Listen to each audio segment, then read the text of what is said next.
저희는 특성이 없고요. 바로 하나님 말씀을 보도록 하겠습니다. 오늘 함께 보실 하나님의 말씀은 구약성경 시편 136장이 되겠습니다. 시편 136장 1절에서 16절까지만 보겠습니다.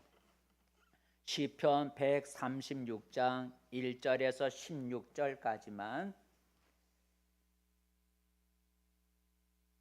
가주신 줄 알고 한 목소리로 같이 읽도록 하겠습니다. 여호와께 감사하라. 그는 선하시며 그 인자하심이 영원함이로다. 신들 중에 뛰어난 하나님께 감사하라. 그 인자하심이 영원함이로다. 주들 중에 뛰어난 주께 감사하라. 그 인자하심이 영원함이로다. 홀로 큰 기이한 일들을 행하시는 이에게 감사하라. 그 인자하심이 영원함이로다.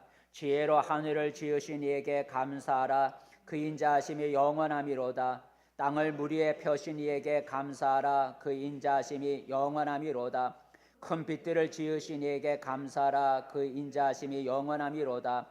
해로 낮을 주관하게 하신 이에게 감사하라. 그 인자하심이 영원함이로다. 달과 별들로 밤을 주관하게 하신 이에게 감사하라. 그 인자하심이 영원함이로다. 애굽의 장자를 치신 이에게 감사하라. 그 인자하심이 영원함이로다. 이스라엘을 그들 중에서 인도하여 내신 이에게 감사하라. 그 인자하심이 영원함이로다. 강한 손과 펴신 팔로 인도하여 내신 이에게 감사하라. 그 인자하심이 영원함이로다. 홍해를 가르신 이에게 감사하라. 그 인자하심이 영원함이로다. 이스라엘을 그 가운데로 통과하신 이에게 감사하라. 그 인자하심이 영원함이로다. 바울과 그의 군대를 홍해에 엎드려 뜨리신 이에게 감사하라. 그 인자하심이 영원함이로다. 그의 백성을 인도하여 광야를 통과하게 하신 이에게 감사하라. 그 인자하심이 영원함이로다. 아멘. 할렐루야. 여러분 복된 자리에 잘 오셨습니다. 우리 옆사람과 함께 인사 나눠봅시다. 반갑습니다. 잘 오셨습니다. 잘 오셨습니다. 오늘도 하나님의 천사가 여러분의 우리 모두를 지켜주시는 은혜가 있기를 축복합니다. 오늘 설교 제목은 감사할 줄 아는 신앙입니다. 함께 따라해 봅시다. 감사할 줄 아는 신앙. 오늘 우리가 읽은 시편 136장, 우리가 편이라고도 읽지만 시편 136장은 감사시라고 하죠. 감사시. 그래서 시편 이 136장, 오늘 우리가 읽은 136장은 몇 절로 이루어졌냐면 26절, 26절로 이루어져 있는데 매절마다 감사하라라는 말이 매절마다 나옵니다. 그러니까 26절로 되어 있으니까 감사하라는 말이 몇 번 나오겠어요? 26번 나오는 거죠. 과연 감사하라는 말이 절절히 나와 있는지 우리 다 읽어볼 수는 없지만 한번 세 점만 읽어보겠습니다. 5절에서 7절까지 한번 읽어보면서 감사하라는 말이 절절히 있는지 한번 우리가 확인해 보겠습니다. 5절에서 7절 시작. 땅을 지혜로 하늘을 지으신 이에게 감사하라. 그 인자하심이 영원함이로다. 땅을 물 위에 펴신 이에게 감사하라. 그 인자하심이 영원함이로다. 큰 빛들을 지으신 이에게 감사하라. 그 인자하심이 영원함이로다. 그래서 감사라는 말이 매절마다 나오는 것을 우리가 지금 읽어보았습니다. 우리 기독교 신앙의 특징은 여러 가지 있지만 그 특징 가운데 또 하나는 감사하라라는 거죠. 감사하라라는 이게 특징이죠. 그래서 종교 가운데 우리 기독교 종교만큼 감사를 그렇게 강조하는 종교는 그렇게 많지 않습니다. 감사라는 종교는 우리 기독교가 최고라는 거죠. 감사라는 말. 왜 우리가 기독교는 감사라는 말을 그렇게 많이 얘기하고 가르치는 것일까? 감사는 우리를 향하신 하나님의 뜻이기 때문이다라고 하는 거죠. 우리를 향하신 하나님의 뜻이 여러 가지 있지만 그 뜻 가운데 하나가 감사라는 겁니다. 한번 읽어볼까요? 데살로니가 전서 5장을 보겠습니다. 시작. 범사에 감사하라. 이것이 그리스도 예수 안에서 너희를 향하신 하나님의 뜻이니라 그랬어요. 그러니까 우리를 향하신 하나님의 뜻 가운데 하나가 범사라고 하는 것은 항상이란 뜻도 되죠. 범사에 감사하라라는. 그래서 하나님이 우리들에게 기독교는 그래서 감사의 종교라고 말을 하는 것입니다. 감사는 하나님을 믿는 우리 그리스도인들의 표상이라 그러죠. 표상이라고 하는 것은 어떤 모범 또는 상징적인 것을 우리가 표상이라 그러죠. 그러니까 감사라고 하는 것은 하나님을 믿는 우리 그리스도인들의 표상이라고 하는 것. 또 감사는 나의 신앙의 성숙을 보여주는 척도, 자라는 거죠. 우리 자 갖고 우리가 크기를 재잖아요. 바로 감사는 나의 신앙의 성숙을 재어 볼 수 있는 그런 척도가 된다는 거죠. 그러니까 교회를 다닌 연수, 내가 교회를 얼마나 오래 다녔느냐 그 연수가 아니라 감사의 크기가 그 사람의 신앙의 성숙을 보여준다는 거죠. 교회 오래 다닌 연수가 아니라 하나님께 대한 감사가 얼마나 크느냐 그 감사의 크기가 그 사람의 신앙의 성숙을 보여주는 겁니다. 그러므로 신앙이 깊을수록 감사가 넘치게 되는 것입니다. 이 시간에는 우리가 함께 감사에 대해서 생각해 보면서 은혜를 나누고자 합니다. 하나님을 믿지 않는 세상 사람들을 우리는 불신자라 그러죠. 하나님을 믿지 않는 세상 사람들도 감사할 줄 압니다. 그런데 불신자들이 감사하는 감사의 대상은 사람이라는 거죠. 그 살아있는 사람들에게 감사합니다 하고 또 감사를 표현하기도 하고 또 죽은 조상, 죽은 자, 그 죽은 조상에게 또 우리가 믿지 않는 사람들은 감사를 표현합니다. 하지만 불신자들은 하나님께 감사할 줄은 모른다는 거죠. 왜냐하면 신을 안 믿으니까 믿지 않는 사람들의 감사의 대상은 신이 아니라 항상 사람이죠. 더 나아가 죽은 사람까지 포함해서. 그렇다면 오늘 우리는 누구에게 감사를 해야 하느냐라고 하는 거죠. 물론 우리 믿는 사람은 사람에게도 감사할 줄 알아야 되죠. 사람의 은혜를 받았으면 감사를 표현하는 것이 우리 믿는 사람도 해야 되죠. 그런데 사람도 당연하거니와 우리 그리스도인들 하나님을 믿는 사람은 하나님께 감사할 줄 알아야 된다는 것입니다. 오늘 시편 우리가 읽은 136장은 26번의 감사하라는 말이 나오는데 그 감사의 대상이 누구냐면은 하나님이라는 거죠. 26번의 감사가 사람에게 감사라는 말은 한 번도 없고 26번 감사라는 그 감사의 대상은 하나님이라는 거죠. 한번 1절과 3절 볼까요? 1절과 3절에 보면 감사의 대상이 누구인지를 분명하게 말해주고 있습니다. 1절에서 3절 말씀 같이 읽어보겠습니다. 시작. 여호와께 감사하라. 그는 선하시며 그 인자하심이 영원하미로다. 신들 중에 뛰어난 하나님께 감사하라. 그 인자하심이 영원하미로다. 줄들 중에 뛰어난 주께 감사하라. 그 인자하심이 영원하미로다. 그러니까 감사의 대상이 여호와, 하나님, 주. 이게 다 하나님을 가리키는 말이죠. 여호와 하나님 주.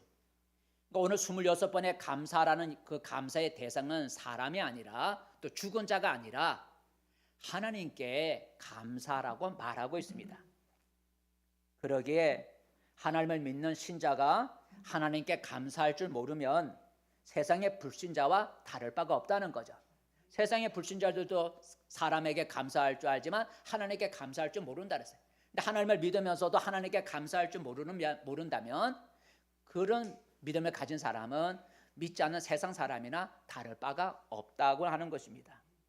하나님은 자기에게 감사하는 자를 기뻐하신다 그랬습니다. 하나님은 자기에게 감사하는 자를 기뻐하신다 그랬어요. 한번 읽어볼까요? 시편 50편입니다. 50장입니다. 시작. 감사로 제사를 드리는 자가 나를 영화롭게 하나니 그의 행위를 옳게 하는 자에게 내가 하나님의 구원을 보이리라. 감사로 제사를 드리는 자가 나를 영화롭게, 나를 기쁘게 한다 그랬어요. 하나님은 자기에게 감사하는 자를 기뻐하신다라는 얘기입니다. 반면에 하나님은 자기를 향해서 감사 대신에 원망하고 불평하는 사람을 싫어하신다 그랬어요.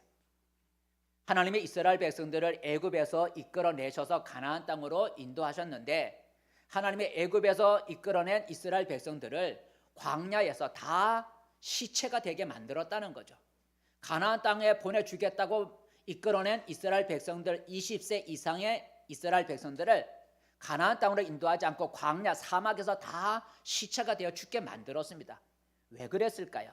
성경에 보면 하나님이 그들에게 베푸신 그 은혜를 그들이 잊어버리고 하나님 앞에 원망하고 불평했기 때문에 하나님께서 이스라엘 백성들을 구원해 내셨지만 그들을 시체가 되게 만들었다는 거죠.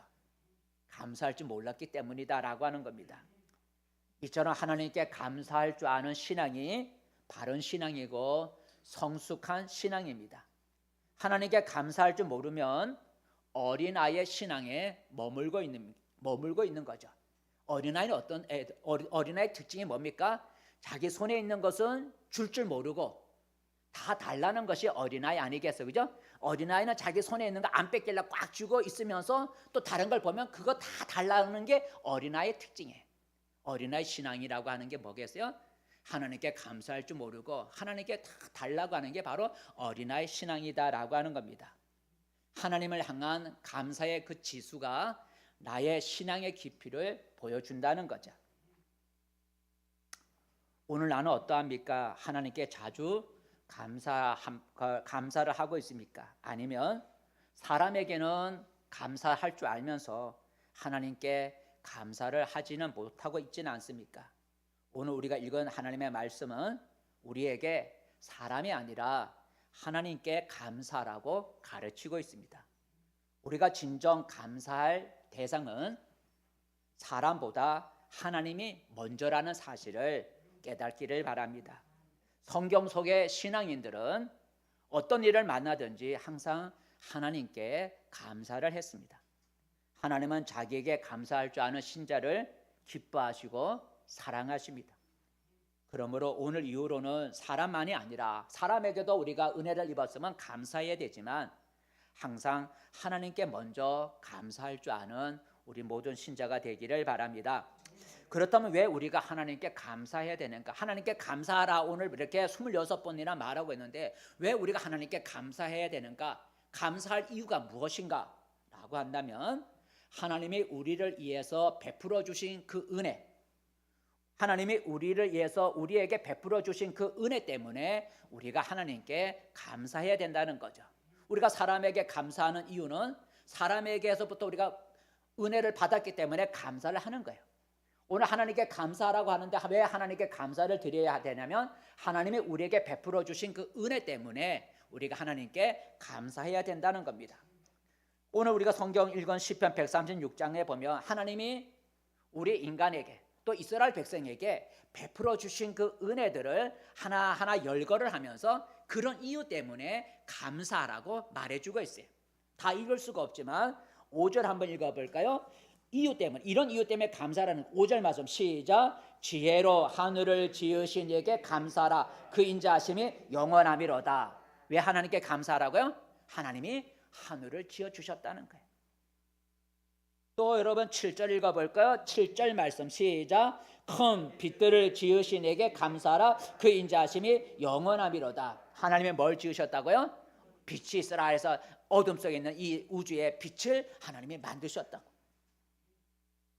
또 10절 읽어볼까요? 10절 말씀 시작. 애굽의 장자를 치신 이에게 감사라 그 인자하심이 영원함이로다. 하나님 이스라엘 백성을 이끌어내기 위해서 10번째 재앙으로 애굽의 장자를 쳐 죽이고 이스라엘 백성을 이끌어내셨죠. 그러니까 이스라엘 백성을 위해서 애굽의 장자를 쳐 주신 그 하나님의 은혜를 생각하면서 감사라는 거예요. 또 13절 읽어볼까요? 13절 말씀 시작. 홍해를 가르신 이에게 감사라 그 인자하심이 영원함이로다. 애굽에서 탈출해서 도망을 가는데 앞에 홍해 바다가 있어서 뒤로도 못 가고 앞으로도 못 가는 그런 상황에 부딪혔을 때 하나님이 홍해 바다를 갈라주셨다고 그 사진을 우리가 전에 보았습니다. 그러니까 홍해를 갈라주셔서 앞길을 열어주셨으니 그 일로 인해서 감사하라 그랬어요. 또 16절 읽어볼까요? 왜 감사하는가? 16절 말씀 시작. 그의 백성을 인도하여 광야를 통과하신 이에게 감사하라 그 인자하심이 영원함이로다. 홍해를 건넌 이스라엘 백성이 광야 40년 사막을 40년 동안 사막에서 살아갈 수 있도록 도와주셨다는 거예요. 그러니까 오늘 시편 136장은 하나님이 우리 인간에게 또 이스라엘 백성에게 베풀어 주신 그 은혜를 하나하나 열거하면서 그 은혜 때문에 하나님께 감사하라라고 가르치고 있는 거예요. 우리는 종종 나는 하나님께 받은 게 별로 없어. 나는 하나님께 받은 은혜가 별로 없어. 하나님께 나 받은 게 별로 없어라고 우리는 생각합니다. 하지만 우리가 조금만 생각을 바꾸어 보면 감사할 일이 참 많다는 거죠.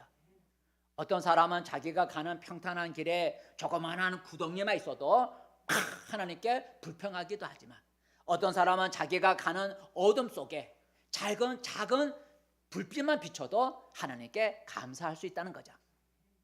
작은 구덩이가 있다고 불평하는 사람이 있는가 하면 어둠 속에 가는 자기의 앞길에 작은 불빛 하나 있다고 해서 하나님께 감사하는 사람이 있다는 거죠. 여러분, 우리가 하나님께 감사하려면 먼저 하나님이 내게 베풀어 주신 은혜를 깨달아야 된다는 거죠. 마치 오늘 시편 136장에 보면 하나님이 베풀어 주신 은혜를 쭉 과거를 생각하면서 열거를 하는 거예요. 그와 같이 우리가 하나님 앞에 감사합니다라고 감사를 하려면 하나님이 나에게 베풀어 주신 은혜가 무엇인지를 깨달아야 감사할 수 있잖아요. 하나님이 나에게 베풀어 주신 은혜가 뭔지도 모르는데 어떻게 감사를 할 수 있겠어요? 그런 사람에게 하나님께 감사하세요라고 하면 뭐 또 바치라고 하는가 보다 해서 시험에 들어요. 여러분, 하나님의 베푸신 은혜를 깨달아야 감사할 수 있다 그랬는데, 하나님의 베푸신 은혜를 어떻게 하면 깨달을 수 있을까요? 하나님의 베풀어 주신 은혜를 뭔지 알아야 감사할 수 있는데, 하나님이 내게 베풀어 주신 은혜가 뭔지를 알려면 뭐가 필요하냐면 생각을 해야 돼요. 따라봐, 생각해야 된다. 예. 하나님의 베풀어 주신 은혜가 뭔지를 알려면 생각을 해야 돼요. 그래서 제 영어 발음을 잘 못하는데 감사라는 영어가 땡크라고 그러죠. 근데 그 땡크라는 그 감사가 어원이 어디서 나왔냐면 생각하다고 하는 싱크에서 나왔다 그래요. 그러니까 땡크와 싱크의 단어 차이는 하나죠. 단어 하나 차이. 그러니까 감사라고 하는 땡크는 생각한다는 싱크에서 그 어원이 나왔다 그래요. 이 말은 무슨 말이냐면 감사가 생각에서 나왔다는 거죠. 그것은 우리가 어떤 일을 만나든지 우리가 어떤 일을 깊이 가만히 생각해 보면 그 곳에서도 감사거리를 찾을 수 있다는 거예요. 어떤 일을 만나든지 우리가 그 어떤 일을 당했을 때 그 어떤 일에 대해서 우리가 깊이 생각하면 감사가 나온다는 거죠. 그래서 감사는 생각에서 나온다는 거예요. 그래서 이런 말이 있죠. 감사는, 한번 읽어볼까요? 감사는 과거의 은혜에서 나온다. 한번 읽어볼까요? 저거는 모르겠네요. 같이 읽어보겠습니다. 시작. 과거의 은혜를 회상함으로 감사는 태어난다. 이걸 제가 바꿔서 감사는 과거의 은혜를 회상함으로 태어난다 그랬어요. 그러니까 감사라고 하는 것은 과거의 은혜, 하나님이 베풀어 주신 그 은혜를 회상이라고 하는 것은 생각하는 거죠. 그러니까 감사는 과거의 은혜를 생각함으로써 태어난다라는 말이 있어요. 우리가 감사하려면 생각해야 된다. 감사라고 하는 것은 과거의 은혜, 그 하나님이 과거에 베풀어 주신 그 은혜를 생각함으로써 감사가 태어난다는 거예요. 오늘 시편 136장의 감사는 하나님이 베풀어 주신 그 은혜를 하나하나씩 생각하고 있는 거죠. 과거 얘기예요. 과거 지나간 얘기예요. 과거에 하나님의 이스라엘 백성을 위해서 베풀어 주신 그 하나하나, 또 인간들에게 베풀어 주신 그 은혜를 하나하나 과거에 베풀어 주신 은혜를 회상하고 생각함으로써 감사가 나온 거예요. 그러므로 아직 나는 하나님께 감사할 게 별로 없어, 나는 하나님께 별로 감사할 게 없어 라고 여러분의 생각이 든다면 그것은 아직 내가 깊이 생각하는 마음이 없기 때문이다 라고 하는 거죠. 내가 깊이 생각하는 마음을 가지면 어떤 일에서도 감사가 나와요. 그래서 범사에 감사라는 말이 맞게 된다는 거죠. 하나님이 내게 베풀어 주신 은혜를 여러분 한번 헤아려 볼 수 있기를 바랍니다. 하나님이 내게 베풀어 주신 은혜가 뭘까? 한번 여러분 생각해 보면서 손가락으로 한번 헤아려 보시기를 바랍니다. 저도 어렵고 힘들 때 과거에 하나님이 베풀어 주신 은혜를 늘 생각을 해요. 그때 하나님이, 또 얼마 전에 하나님이 참 내가 힘들어할 때 기도했더니 하나님이 그렇게 인도하셨고 그렇게 도와주셨구나. 저 어렵고 힘들 때마다 하나님이 과거에 저에게 베풀어 주신 그 은혜들을 생각을 해요. 그리고 하나님 감사합니다. 그리고 그 은혜를 하나님 그런 역사가 또 일어나기를 원합니다 하는 거예요. 어려울 때마다 하나님이 과거에 베풀어 주신 그 은혜들을 회상을 자꾸 해요. 여러분 그래서 여러분들도 하나님이 베풀어 주신 은혜를 한번 생각을 해보시기 바랍니다. 헤아려 봐야 돼요.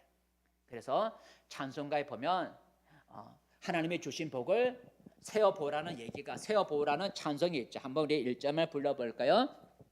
429장인데 429장 하나님이 베풀어 주신 은혜를 한번 헤아려 보라는 거죠. 1절만 우리 반주기 없지만 한번 불러보겠습니다. 시작. 세상 모든 풍파 너를 흔들어 약한 마음 낙심하게 될 때에 내려주신 주의 복을 세어라. 주의 크신 복을 내가 알리라.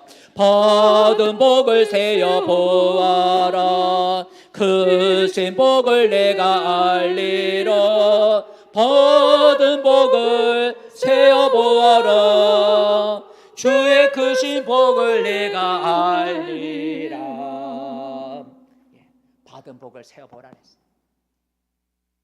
받은 복을 세어보라는 얘기는 하나님이 베풀어 주신 그 은혜를 생각해 보라는 거죠. 그때 하나님이 감사하지 않을 것 같은데 가만히 생각해 보면 거기서 감사거리가 나온다는 거예요. 여러분 감사보다 아직도 여러분 원망이나 불평이 더 앞서고 있습니까? 그렇다면 하나님이 여러분에게 베풀어 주신 복을 생각해 보면서 한번 그 복을 헤아려 볼 수 있기를 바랍니다. 하나님이 베풀어 주신 그 은혜를 내가 헤아려 세어보지 않으면 하나님의 은혜를 다 잊어버리지만 일일이 하나님이 베풀어 주신 은혜를 우리가 손가락으로 이렇게 헤아리기 시작하면 내가 하나님께 얼마나 많은 은혜를 받았는지 깨닫게 되는 거예요. 내가 손가락으로 하나님의 베풀어 주신 은혜를 헤아리지 않으면 하나님의 베풀어 주신 은혜가 뭔지를 모르고 잊어버려요. 그런데 하나하나 하나님 베풀어 준 은혜를 손가락으로 헤아려 보면 이것도 감사하고 이것도 감사하고 그래서 하나님 앞에 내가 얼마나 많은 은혜를 받은지 깨닫게 되고 그래서 하나님 앞에 감사할 수 있게 된다는 것입니다. 여러분 좀 멀리 가지 않고 우리 전부 다 여러분 금년 2020년 금년에 하나님이 우리 모두에게 베풀어 주신 은혜를 한번 열거해 보자는 거죠.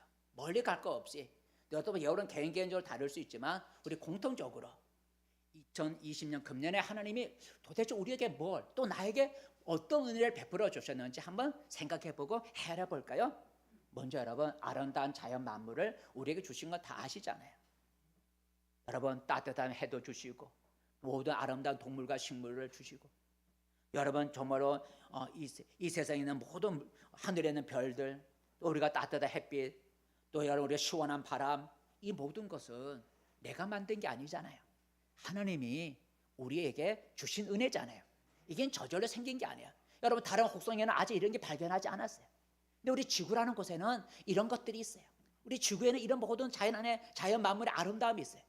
이건 저절로 생긴 게 아니고 하나님이 우리에게 값없이 주신 은혜예요. 그러니까 이런 것만 우리가 봐도 하나님 앞에 감사할 수 있는 마음을 가져야 된다는 거죠. 두 번째 여러분 금년에 우리가 왜 하나님이 준 은혜를 헤아려 보면 하나님이 지켜주신 은혜 때문에 우리가 감사할 수 있어요. 금년 여러분 1년 동안은 아까 기도와 같이 코로나19라고 하는 그 무서운 전염병이 온 세계를 덮고 있고 지금도 퍼져가고 있어요.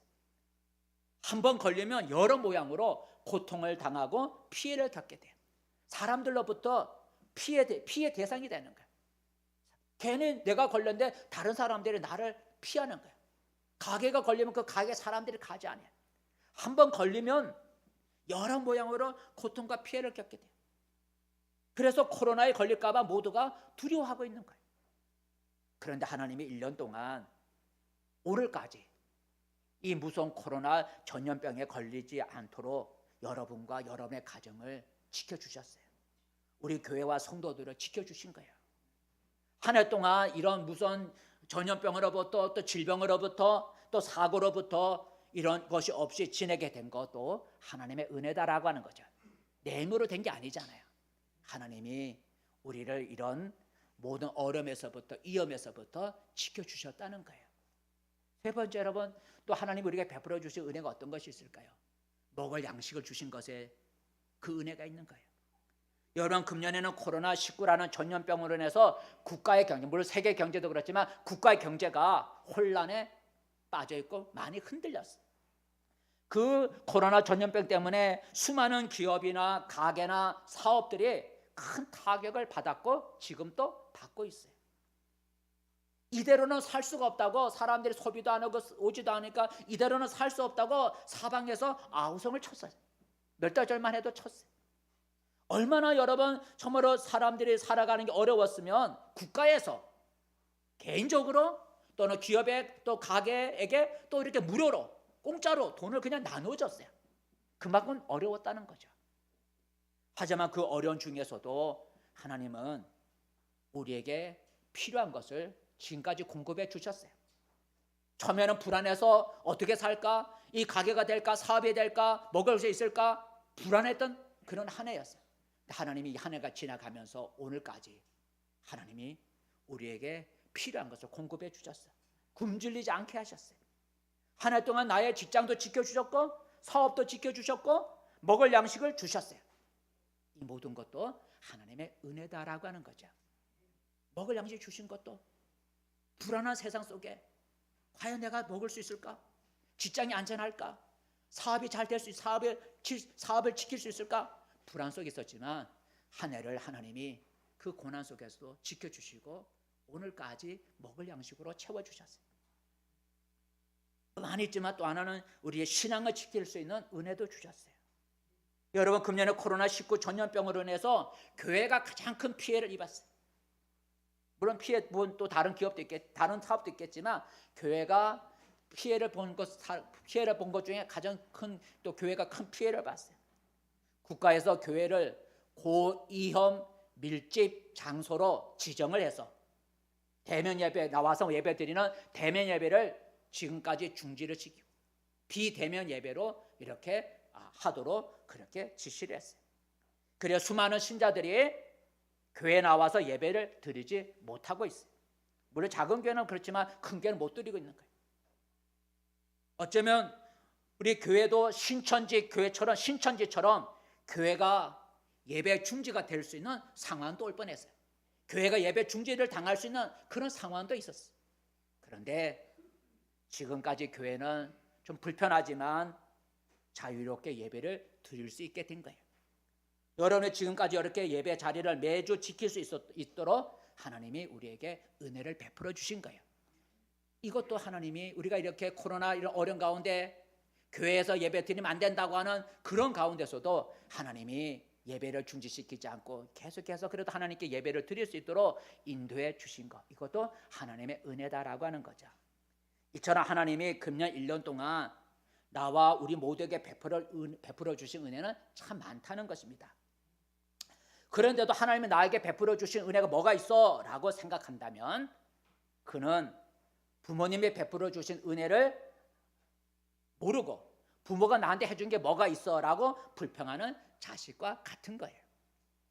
여러분, 어떤 특별한 큰 감사거리만 생각하지 말고 작은 감사거리를부터 찾아보시기 바랍니다. 그러면 감사드릴 것이 참 많이 있을 것입니다. 자, 그렇다면 여러분, 우리가 어떻게 감사를 해야 될까? 하나님 앞에 감사하라 그랬는데 또 하나님 베풀어 주신 은혜를 내가 이제 깨달았으니까 하나님 나에게 우리 교회에 이런 은혜를 베풀어 주셨구나, 참 감사하다라고 한다면 하나님께 감사하라 그랬으니 감사하라 그랬어요. 감사를 하면 어떻게 감사를 해야 되는가? 입술로만 하나님 감사합니다, 감사합니다. 입술로만 감사하면 그게 감사일까요? 아니죠. 참된 감사는 표현이 따라야 합니다. 따라해보자. 참된 감사는 표현이 되어야 한다. 네. 감사하라고 하셨어요. 오늘 26번이나 감사하라 그랬어요. 근데 감사하라고 어떻게 감사를 해야 돼요? 오늘 성경 본문에 감사라는 방법은 안 나왔지만 입술로만 감사라는 게 아니죠. 그 감사를 표현하려는 거예요.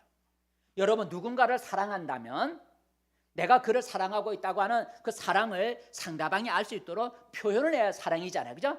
내가 누군가를 사랑하고 있다면 내가 너를 사랑해 하고 사랑하는 것을 상대방이 사랑하고 있다는 걸 알 수 있도록 내가 사랑을 표현해야 돼요. 근데 내가 그를 사랑하고 있는데 내가 사랑하고 있는 것을 표현하지 않으면 나를 사랑하고 있는지 모르는 거예요.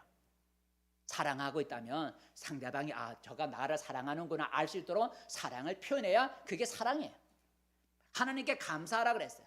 그 감사라는 것도 입으로만 감사합니다 그게 아니라 하나님이 보실 때 정말 너 나한테 정말로 나에게 감사하는구나 하고 하나님이 나를 봤을 때 정말 하나님께 감사하는 걸 알 수 있도록 감사를 표현해야 된다는 거죠. 그래서 이런 말이 있어요. 한번 이런 말을 읽어볼까요? 같이 읽어봅시다. 시작. 노래는 부를 때까지 노래가 아니며 종은 울릴 때까지 종이 아니며 사랑은 표현할 때까지 사랑이 아니며 축복은 감사할 때까지 축복이 아니며 감사는 표현할 때까지 감사가 아니다. 감사는 표현할 때까지는 감사가 아니다. 내가 아무리 마음속에 하나님 감사합니다 하지만 그 감사를 밖으로 표현할 때까지는 라고 하는 것입니다. 우리의 마음에 하나님이 베풀어 주신 걸 깨달았으니까 그 마음의 감사가 밖으로 표출이 돼야 된다는 거죠. 여러분 우리가 설날이나 추석 명절이 되면 몇 시간이 걸려도 부모님이 계신 곳에 찾아가요. 부모님의 얼굴 한번 뵙고 부모님과 밥 한 끼 먹고 돌아오지만은 그럼에도 불구하고 몇 시간이 걸려도 부모님을 찾아가요. 왜 그래요? 그것이 바로 부모님께 대한 감사의 표현이기 때문이죠. 찾아가지도 않고 엄마 나 사랑해 그게 사랑의 표현이 아니잖아요. 내가 부모님에 대해 사랑을 깨닫고 감사하면 몇 시간이 걸리고 가서 한번 얼굴 보고 밥 한 개 먹고 돌아오더라도 찾아가는 거예요. 왜 찾아가요? 그것이 부모님에 대한 감사의 표현이기 때문에 그렇게 하는 거예요. 하나님은 우리가 받은 은혜에 대해서 감사를 표현하기를 원한다는 거죠. 오늘 감사하라 그랬어요. 하나님은 자기에게 감사하라는데 그 감사를 표현하기를 원하는 거예요. 입술로만 감사합니다가 아니라 정말로 내가 하나님을 사랑하고 감사하고 있다는 것을 표현하기를 하나님은 원하시는 거예요. 그래서 하나님은 이스라엘 백성에게 자기에게 감사를 할 때 자기에게 감사를 표현하라고 말씀하셨는데 한번 한 기절 읽어볼까요? 하나님은 이스라엘 백성에게 자기에게 감사를 표현하라 그랬어요. 한번 읽어보겠습니다. 시작. 너희 가운데 모든 남자는 1년에 3번 곧 무교절과 칠칠절과 초막절에 내 하나님 여호와께서 택하신 곳에서 여호와를 배웁되 빈손으로 여호와를 배웁지 말고 각 사람이 내 하나님 여호와께서 주신 복을 따라 그 힘대로 드릴지니라.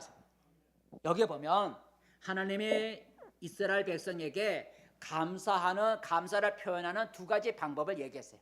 첫 번째 하나는 16절에 보니까 하나님이 계신 곳에 나와서 하나님을 뵈라는 거죠. 하나님이 계신 곳에 와서 하나님의 얼굴을 뵈라는 거예요. 그게 나오는 거예요. 하나님이 택하신 곳이 성전이잖아요. 예루살렘 성전. 그러니까 1년에 3번씩 아무리 먼 곳에 있는 사람이랄지라도 1년에 3번의 절기가 있는데 그 절기일 때는 온 땅에 퍼져 있는 이스라엘 백성, 하나님의 백성은 하나님이 계신 성전에 와서 여호와를 뵈라 그랬어요. 이게 무슨 말이냐면 하나님의 성전에 와서 하나님 앞에 자기의 얼굴을 보여주라는 거죠. 이게 감사의 표현이라는 거예요. 멀리 떨어져서 하나님 난 멀어서 못 가요. 여기서 감사할게요. 그게 아니라 아무리 멀리 떨어져도 1년에 3번씩은 하나님이 계신 성전에 와서 하나님 저 왔어요 하고 하나님 앞에 자기 얼굴을 보이라는 거예요. 이게 감사의 표현이라는 거죠. 그래서 여호와를 배우라는 거. 얼굴을 하나님 앞에 자기의 모습을 보여주라는 거예요. 이게 감사의 표현이라는 게. 두 번째는 감사의 표현이 뭐냐면 17절에 보니까 마지막에 보니까 17절에 보니 하나님의 주신 복을 따라 그 힘대로 하나님께 드릴지니라 그랬어요. 그러니까 하나님 앞에 1년에 3번씩 나올 때 하나님 앞에 나와서 나 저 왔어요 아버지 하나님 이렇게 하나님 앞에 나오는 것 자체가 감사를 표현하는 방법이고 또 하나는 하나님 앞에 올 때 빈손으로 덜렁덜렁 오지 말고 하나님 1년 동안 이렇게 추수할 수 있게 해주셔서 감사합니다 하고 하나님의 주신 복을 따라 많이 받은 사람 있고 적게 받은 사람 있을 거 아니야. 각자 자기가 하나님께서 주신 복을 따라 힘대로 각자의 힘대로 하나님께 예물을 가져와서 드리라 감사를 표현하라라고 말씀하신 거예요. 누가복음 17장에 보면 10명의 문둥병자, 나병 환자 이야기가 나오죠. 10명의 나병 환자가 어느 날 예수님을 만나게 됐어요. 근데 그 당시에 나병 환자는 사람과 접촉 불가해. 그래서 10명의 나병 환자가 예수님을 만나게 되었지만 가까이 갈 수가 없어서 접촉 불가니까 멀리 떨어져서 소리를 질렀어요. 예수 선생님이요, 우리를 불쌍히 여겨주세요, 우리를 고쳐주세요 하고 나병 환자 10명이 가까이 올 수는 없고 멀리 떨어져서 서서 소리를 지르면서 예수 선생님이요, 우리를 불쌍히 여겨주세요, 쉽게 말하면 고쳐주세요 하고 소리를 질렀어요. 한 번만 질렀겠어요? 예수님 뭔가 음성이 들릴 때까지, 뭐라고 말씀하실 때까지 여러 번 소리를 질렀겠죠. 그들의 그 소리 지르는 소리를 듣고 예수님이 발걸음을 멈추고 뭐라고 하셨냐면, 이리 오너라 하고 예수님이 그들을 불러서 그들에게 손을 얹고 안수해서 그리고 고쳐준 게 아니라 그 멀리 떨어져서 소리 지르는 그들에게 제사장에게 가서, 제사장 지금을 한 목회자인데 제사장에게 가서 너의 몸을, 너의 그 나병, 병이 들은 너의 몸을 보여라 라는 말을 했어요. 그 당시에 제사장은 의사가 없었기 때문에 간별사 역할을 하는 거예요. 이 사람의 병이 나왔다, 병이 생겼다, 이런 의사의 그런 간별하는 그런 간별사 역할을 그 당시 제사장이 했어요. 하나님이 그런 권한을 주셨어요. 그러니까 제사장에게 가서 너의 그 나병 걸린 몸을 제사장에게 보이라는 거예요. 병도 안 고쳐주고, 병도 나병 고쳐주지도 않고 그냥 제사장에게 가서 너의 몸을 보이라 그랬어요. 너희 고침받은 몸을 보이라는 말도 아니고 너의 몸을 보여줘라 그랬어요. 고쳐주지도 않았는데, 근데 나병 환자 10명이 그 예수님의 말씀을 듣고 그리고 순종했어요. 그리고 제사장을 찾아가는 길 도중에 10명이 다 나아버렸어요. 안수해 준 것도 아니고 기도해 준 것도 아니고 내가 너를 고쳤으니 가서 너의 고침받은 몸을 보여주라 그렇게 말하지도 않고 제사장에게 가서 너의 그 나병의 몸을 보여주라, 그래서 몸을 보여주라 그랬어요. 근데 그 말에 순종해서 나병 환자 10명이 제사장을 찾아가는 그 도중에 한두 사람이 아니라 나병 환자 10명이 다 나아버렸어요. 여러분, 누가 고쳐주신 거예요? 그건 저절로 난 게 아니잖아요. 저절로 났으면 벌써 났어야죠, 그죠? 저절로 났더라면 예수님 찾기 전에 났어야 되잖아요. 근데 예수님이 손을 대어주지 않았지만 예수님의 그 말씀을 듣고 순종하고 가다가 나왔으니까 예수님이 고쳐주신 은혜잖아요. 예수님이, 그게 우연이라면 10명이 아니라 한두 명이 날 수 있는데 10명이 그 자리에서 같이 났다는 얘기는 그는 우연히 생긴 것도 아니고 그는 예수님의 능력으로 나왔던 거예요. 예수님이 고쳐주신 거예요. 안수해주지 않았지만, 기도해주지 않았지만 나은 거예요. 예수님이 고쳐주신 거예요. 그러면 어떻게 해야 되겠어요? 예수님께 돌아와서 감사해야 되잖아요. 예수님께 돌아왔어요. 왜냐하면 그분 때문에 나았으니까. 예수님 만나기 전에 나은 게 아니잖아요. 그런데 성경에 보니까 10명이 나왔는데 한 명만이 돌아와서 예수님께 감사를 했어요. 한번 읽어볼까요? 누가복음 말씀 한번 읽어보겠습니다. 16절 말씀 시작. 예수의 발 아래에 엎드려 감사하니 그는 사마리아 사람이라. 한 사람만이 돌아와서 예수님 감사합니다, 당신의 은혜로 내가 나병에서 나았습니다 하고 엎드려서 감사를 표현했어요. 나병 환자는 가진 게 없잖아요, 그죠? 나병 환자니까 뭐 재산이 있어 뭐가서, 나병 환자는 저 쫓겨나 사는데 아무것도 없잖아요. 그러니까 예수님 앞에 와서 엎드려 감사를 했어요. 그때 예수님 뭐라고 말했냐면 10명이 다 낫지 않았느냐. 이거 예수님 아시는 거예요, 그죠? 10명이 다 낫지 않았느냐. 예수님은 안수하지 않았지만 10명이 다 나은 걸 예수님은 아셨어요. 10명이 다 나았는데 나머지 9명은 어디 있느냐라는 질문을 하죠. 17절 한번 읽어볼까요? 17절 시작. 그때 예수님이 그에게 물었습니다. 10사람이 다 깨끗함을 받지 아니하였느냐? 그 9은 어디에 있느냐? 10명 다 나왔는데 9명은 왜 안 오느냐 하니까 하나님께 영광을 돌리러 온 사람은 이 한 사람밖에 없느냐라는 예수님이 그렇게 말씀하셨어요. 여러분, 한 사람만이 감사했다는 거죠. 여러분, 제가 말하고 있는 9명이 감사 안 했다는 그게 아니라 나았을 때 감사를 표현했다는 거죠. 감사를 표현했다는 거예요. 이처럼 여러분, 우리는 하나님의 베풀어 준 은혜를 손가락으로 생각하면서 손가락 헤아려, 하나님이 이런 은혜를 주셨구나, 우리가 손가락으로 헤아려서 금년 한 해 또 하나님의 베풀어 주신 은혜를 내가 깨달았으면 입술로 하면 하나님 감사합니다 라고 말하지 말고 나병 환자가 돌아와 엎드려 감사를 표한 것 같이 감사의 행위를 표현할 수 있어야 된다는 거죠.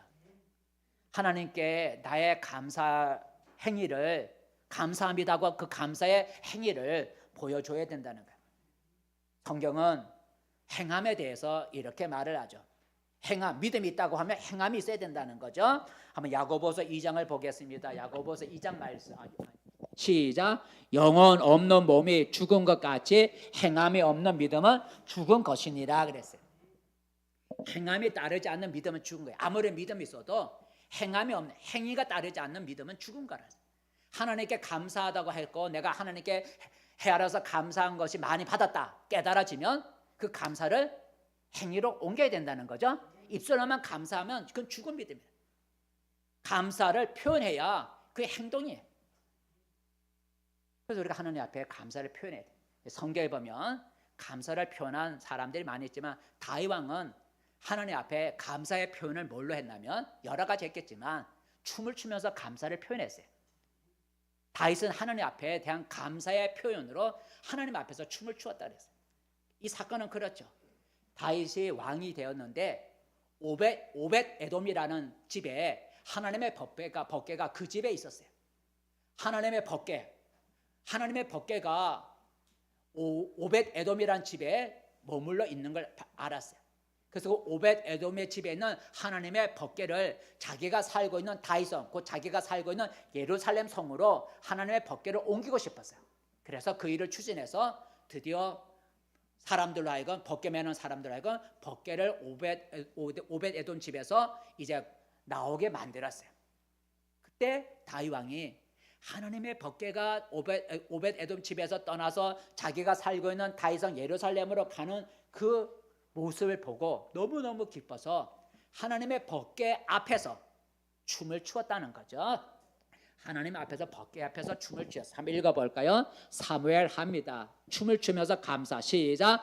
다윗이 여호와 앞에서 힘을 다하여 춤을 추는데 그때 다윗이 배 에봇을 입었더라. 여호와 앞에서 하나님의 얼굴 안 보이잖아요.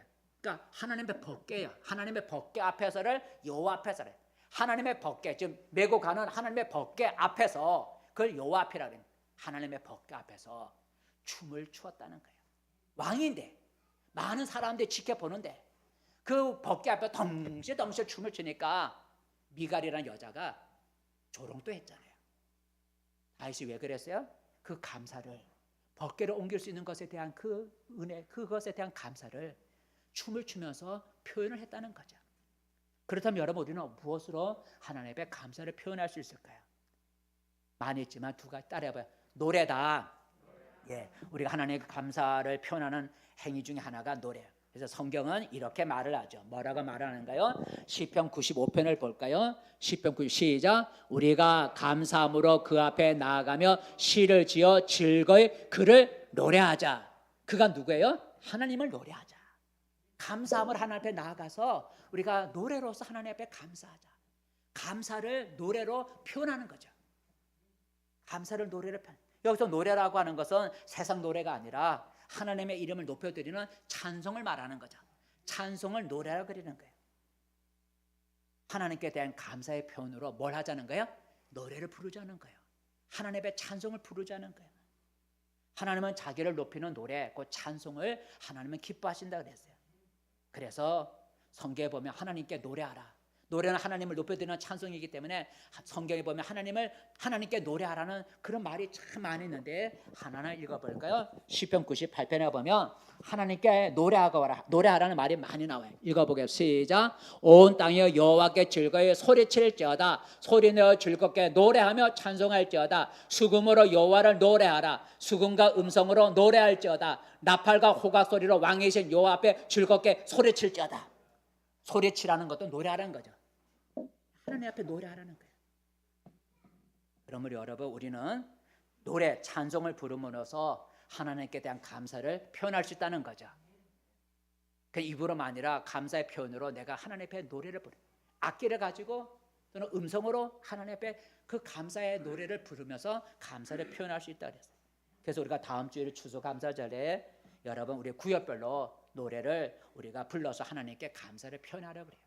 그러니까 여러분 다음 주에는 결석하지 마시고 다음 주에 나와서 하나님께 우리가 노래로서 감사를 표현하는 일에 즐거움으로 동참을 아유 뭐 그런데 또 그런 거 하지 마시고 그래서 감사의 표현으로 다음 주에 여러분 구역별로 모여서 나와 찬송할 때 노래를 부를 때 즐거움으로 동참해서 노래로서 하나님 앞에 감사를 표현할 수 있기를 바랍니다.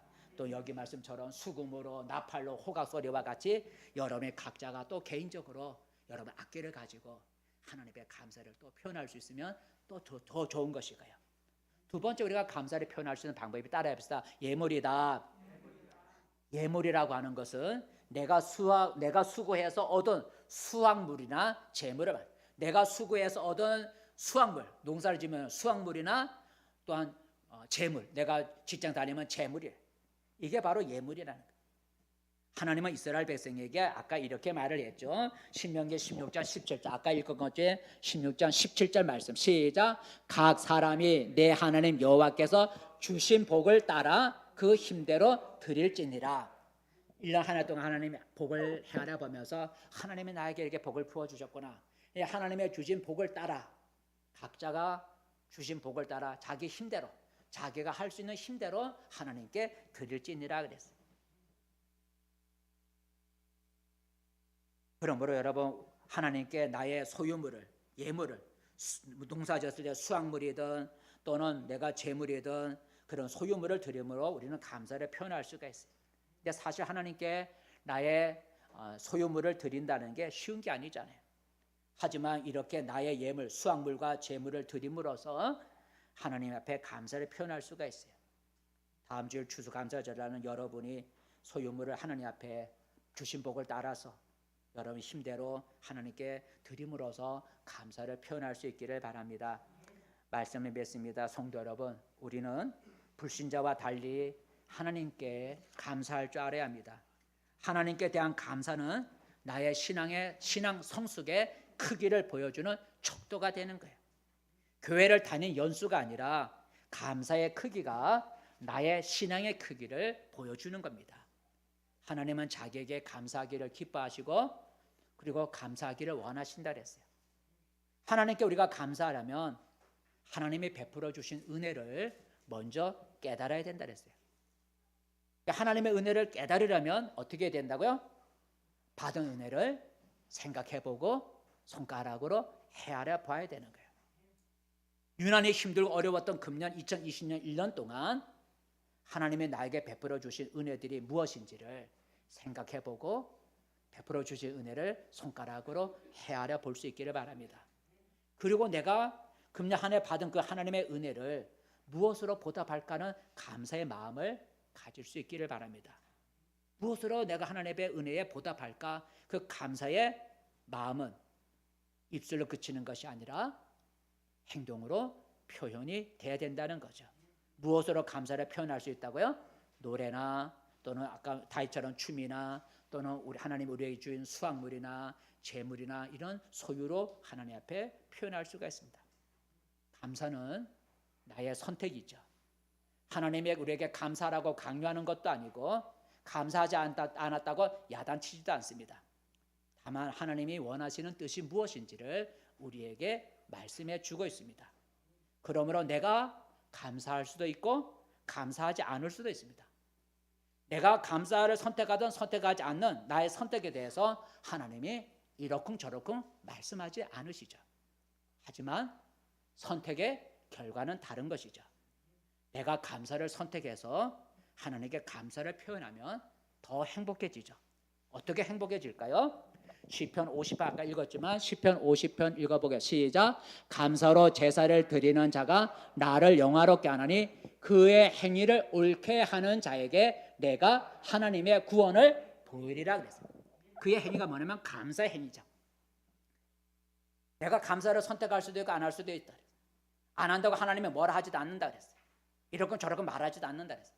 하지만 내가 감사를 선택하면 하나님이 나를 뭘 해주신다고요? 하나님의 구원을 보여주겠다는 거예요. 하나님의 구원을 보여준다는 말은 우리가 생각하지 못하는 놀라운 일을 행해주겠다는 거죠. 범사에 하나님께 감사를 표현함으로써 하나님의 놀라운 구원을 체험하는 우리 모든 성도들이 되시기를 바랍니다. 감사할 줄 아는 그런 신앙을 갖는 우리 모두가 되시기를 축복합니다. 기도하겠습니다. 은혜로우신 하나님 아버지, 오늘 시편 160장, 136장은 하나님께 감사라는 말을 하고 있습니다. 1년 동안 어려웠던 이 한 해 1년 동안 하나님이 우리에게 베풀어 주신 은혜가 어떤 것이 있을까 생각해보고 손가락으로 그 받은 은혜를 헤아려 보면서 참 내가 하나님께로부터 많은 은혜를 받았구나 깨닫게 도와주시고, 그 감사함을 입술로만 감사로 끝나지 않게 하시고 그 감사를 표현해서 하나님을 기쁘시게 할 수 있는 우리가 되게 하시고, 감사를 선택함으로 하나님께서 우리에게 하나님의 놀라운 구원의 역사를 보여주는 그런 은혜를 체험하는 우리 모두가 되게 도와주시옵소서. 예수님의 이름으로